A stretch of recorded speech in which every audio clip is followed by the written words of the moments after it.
Best varicose wines చికిత్సనే పొందండి. నొప్పి లేని చికిత్స కోసం సంప్రదించండి ఎబిస్ హాస్పిటల్. నమస్తే, వెల్కమ్ టు సుమన్ టీవీ. నేను పద్మిని. ప్రస్తుతంతో పాటు ప్రముఖ ఆధ్యాత్మికవేత్త, లక్ష్మీ నరసింహస్వామి ఉపాసకురాలు, స్పిరిచువల్ హీలర్ శ్రీమతి స్రవంతి గారు మనతో పాటు ఉన్నారు. మాట్లాడదాం అక్క. నమస్తే అక్క. నమస్తే పద్మిని.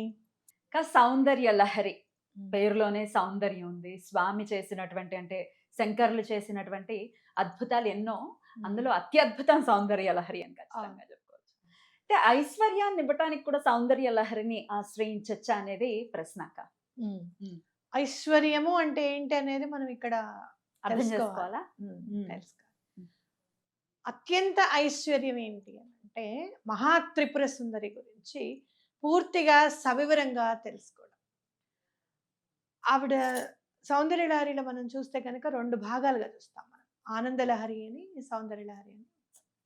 అసలు ఆనందము అంటే ఏంటి అని అంటే శివుడు శక్తితో కలిసి ఉండడమే ఆనందం అన్నమాట.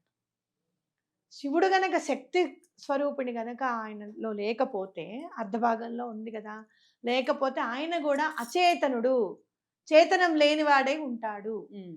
ఏదైనా ఏ పని చెయ్యాలన్నా ఎనర్జీ ఈజ్ ఇంపార్టెంట్, శక్తి అనేది చాలా ఇంపార్టెంట్ అనేది మనకి సౌందర్యలహరి శ్లోకాల ద్వారా మనకి అర్థమవుతుంది అనమాట. ఇక్కడ చూస్తే అమ్మవారి జుట్టు దగ్గర నుంచి, ముఖ వర్చస్సు దగ్గర నుంచి, కాలివేళ్ళు, గోళ్ళు దగ్గర నుంచి అన్ని కూడా మనకి సవివరంగా ఎక్స్ప్లెయిన్ చేస్తాయి అనమాట. ఎలా ఉంటారు, ఆ వెలుగు ఎట్లా ఉంటుంది. కోటి సూర్య సమప్రభ అని చదువుకుంటాం మనం వినాయకుడి గురించి చదివేటప్పుడు. ఒక సూర్యుడే ఇంత వెలుగుంటే కోటి సూర్యుడికి ఉన్న ప్రభ ఎట్లా అయితే ఉంటుందో దానికి సమానమైన ప్రభ అని మనం తెలుసుకుంటున్నాం వినాయకుడి గురించి. అలాంటి వర్ణనలు కోకొల్లలు ఉంటాయన్నమాట. ఒక్కొక్క వర్ణన చదువుతుంటే అబ్బా, అమ్మవారు ఇంత బాగుంటారా అని అనిపిస్తుంది. మరి ఇప్పుడు ఐశ్వర్యం అంటే ఏంటి? అలాంటి అమ్మవారి గురించి ఒక విజువలైజేషన్ వేసుకొని తెలుసుకోవడమే ఐశ్వర్యం. ఇప్పుడు మన మేనిఫెస్టేషన్స్ దాంట్లో చెప్పాలి అని అంటే గనక 7 చక్రాలు మీవి గనక క్లెన్స్ ఉంటే మీకు ఫినాన్షియల్ ప్రాబ్లమ్స్ ఉంటావు. మూలాధార చక్రం గనక కరెక్ట్ గా అసలు బాగుంటే గనక అసలు ఫైనాన్షియల్ స్టెబిలిటీ అనేది వస్తుంది. ఆజ్ఞా చక్రం గనక బాగుంటే గనక మీకు ఆలోచన అనేది ఎట్లా వస్తుంది, మోసపూరితమైనవి ఎలా మీరు తప్పించుకోవచ్చు, గ్రహించవచ్చు అనేది తెలుస్తుంది. థ్రోట్ చక్ర గనక కరెక్ట్ గా ఉంటే గొడవలు పడకుండా ఉంటారు, ఎవరితో మాటలు పడకుండా ఉంటారు. హార్ట్ చక్ర గనక క్లెన్స్ ఉంటే గనక ఎవరు మిమ్మల్ని మాటలు అన్నారు. ఇలాంటివన్నీ మనం చెప్తూ ఉంటాం. అమ్మవారి గురించి చెప్పేటప్పుడు, చదివేటప్పుడు ఆ సౌందర్యం గురించి, ఆనందం గురించి తెలుసుకుంటున్నప్పుడు ఏమవుతుందంటే ఈ 7 చక్రాస్ క్లెన్స్ అయిపోతాయి. ఇప్పుడు ఇంకా ఐశ్వర్యం నీ పక్కన ఉన్నట్టే కదా. ఎగ్జాక్ట్లీ. ఒక్కసారి నువ్వు నకైస్త్రాణం కిల సంకోచస్య శిభిస్తరుణాం దివ్యాణం హసత ఇవతే అని చదువుకున్నప్పుడు ఏమవుతుంది అని అంటే అమ్మవారి నఖములు ఎంత బాగుంటాయి అంటే, చండి అంటే ఏంటి అని అంటే అమ్మవారి నఖములుట పూజిస్తూ ఉంటారట పాదాల దగ్గర దేవతలందరూ వచ్చేసి. ఆ గోళ్ళంకి ఉన్న ఉంటుంది చూసావు, మన నెయిల్ పెయింట్ వేసినప్పుడు షైనింగ్ ఉంటుంది చూసావు, అలాంటి షైనింగ్ ఉంటుందిట. ఆ షైనింగ్ ముందు వీళ్ళు పెట్టుకున్న నగలేవి కూడా వెలవెలబోతాయి. కోరుకున్న దానికే అంత ఉంటే ముఖం ఎలా ఉండాలి నాకు అనిపిస్తుంది. ఆవిడ శరీర వర్చస్సుకి లైట్ కూడా అవసరం లేదు అని అనిపిస్తుంది. అలాంటి అంత వర్చస్సు ముందు నిలబడగలగాలి అని అంటే దేవతలై ఉండాలి. దేవతలు అంటే ఎవరు? మనసు కల్మషం లేని వాళ్ళు, ఎప్పుడు కూడా మంచి కోరుకునే వాళ్ళు. బాబోయ్ రాక్షసులు వచ్చేస్తున్నారు, బాబోయ్ రాక్షసులు వచ్చేస్తున్నారు అని వాళ్ళు భయపడాల్సిన అవసరం లేదు. వాళ్ళు వేరే ప్లేస్ లో ఉండొచ్చు. రాక్షసులు మమ్మల్నే సంహరిస్తున్నారు, ఇక మనుషుల్ని ఏం చేస్తారో, భూలోకాన్ని ఏం చేస్తారో కాపాడండి అని చెప్పేవాళ్ళు, ఇంకొకళ్ళ మంచి గురించి ఆలోచించేవాళ్ళు దేవతలు. అవునా కాదా?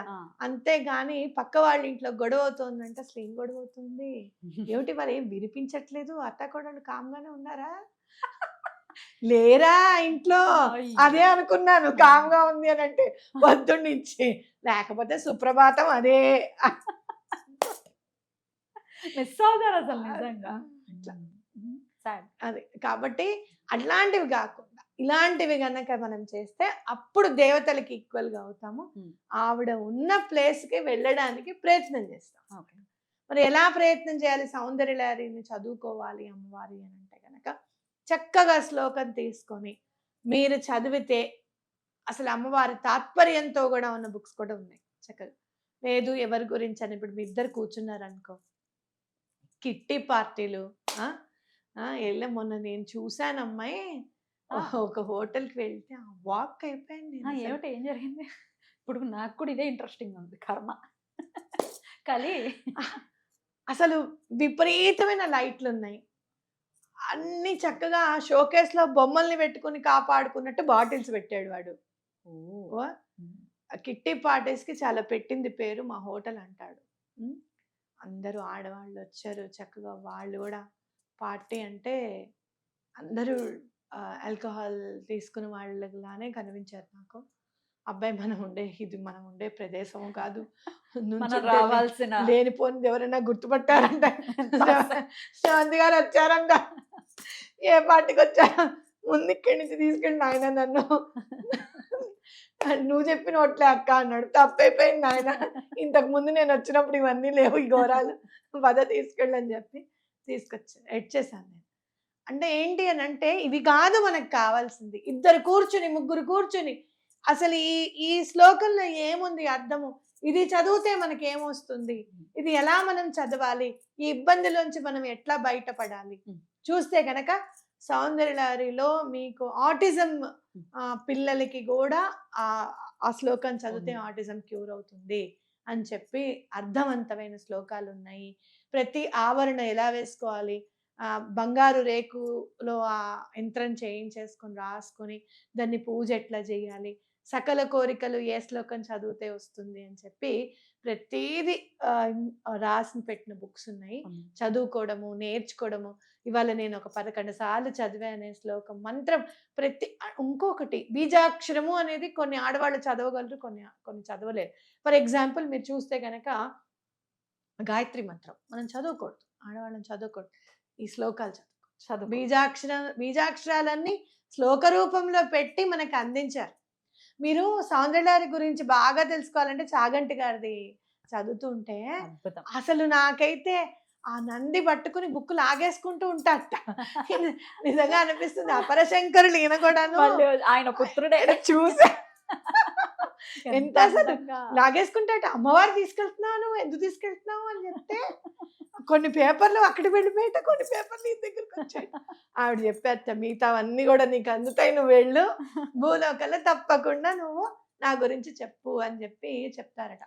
అంటే ప్రతిదీ కూడా జుట్టు ఎట్లా ఉంటుంది మీరు చూస్తే గనక కిరీటం పెట్టినప్పుడు ఇక్కడ కొంచెం జుట్టు ఇట్లా వస్తుంది కదా అమ్మవారికి, ఇది ఏ షేప్ లో ఎందుకు వచ్చింది, అది ఆ షేప్ లోనే ఎందుకు ఉంది, అన్ని కూడా చాలా సవివరంగా చెప్తారనమాట.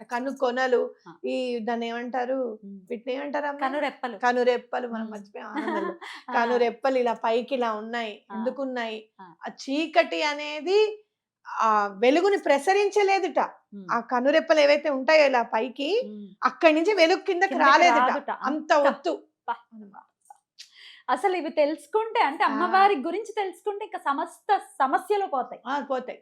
అందులో చెప్తారు అమ్మవారికి సూర్యచంద్రులు తాటంకాలు అని చెప్తారు.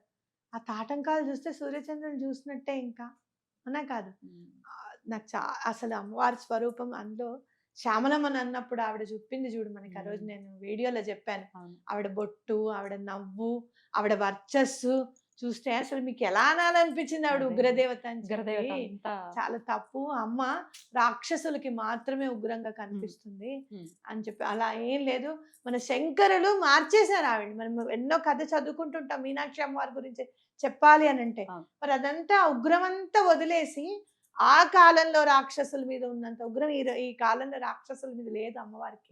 నేర్చుకుంటాడులే పాపం, ఉండేదే 100 సంవత్సరాలు, దాంట్లో డెఫినెట్ గా 50 years ఏ రోగాలు రాకపోతే పోనీలే కానీలే, వాడిని మనం కాకపోతే ఎవరు చూస్తారు అన్నంత కరుణ అమ్మవారికి ఉంది. ఎటువంటి పరిస్థితులను ఏ అమ్మవారిని కూడా ఉగ్రము అనే మాట రాకుండా మనం దండం పెట్టుకోవాలి. ప్రత్యేకించి ధనానికి సంబంధించిన ఇబ్బందుల నుంచి బయటపడాలంటే ఏ శ్లోకం చదువుకోవచ్చు? ఒక్కొక్క శ్లోకానికి ఒక్కొక్క అర్థవంతమైనది ఉంది పద్మిని. మనం ఒక శ్లోకం చదివి దాని అర్థం చెప్తూ ఇది చదువుకుంటే ఏమొస్తుంది అని చెప్పి మనం కంటిన్యూగా చేసుకుంటూ వెళ్ళొచ్చు అనమాట. అసలు సకల కోరికలు తీరేది కూడా ఉంది. కావాలంటే ఫస్ట్ అదే చెప్తాను పోనీ. సకల అది కోరికలు వీడియోలో తీరేది చెప్పేస్తాను. చెప్పేస్తే కొంచెం ఈ వీడియోలో చెప్పలేను. ఓపెన్ గానే చెప్తాను. నేను ఏం చెప్తాను అంటే భలే అడ్మిట్ చేస్తారా పుస్తకం పుస్తకంలో రాసుకున్నాను నేను. ఆ, అది చూసి మీకు తప్పకుండా నేను చెప్తాను. చెప్తారు. ఎందుకనంటే దానికి ఒక విధి విధానం ఉందన్నమాట. ఖచ్చితంగా బంగారం రేకు ఉండాలి. అది నేను నేర్చుకున్నాను. 1.5 గ్రామ్ 2 గ్రామ్స్ రాయించడం కూడా నేను నేర్చుకున్నాను. కావాలంటే మీకు నేను అందిస్తాను తప్పకుండాను. అలా చేస్తే దాని ఫలితం అనేది చాలా బాగుంటుంది అనేది మనం తెలుసుకుందాం. నెక్స్ట్ వీడియోస్ లో తెలుసుకుందాం. చాలా చక్కగా తెలియజేశారక్క. కృతజ్ఞతలు. నమస్తే అక్క. శ్రీమాత్రే నమః.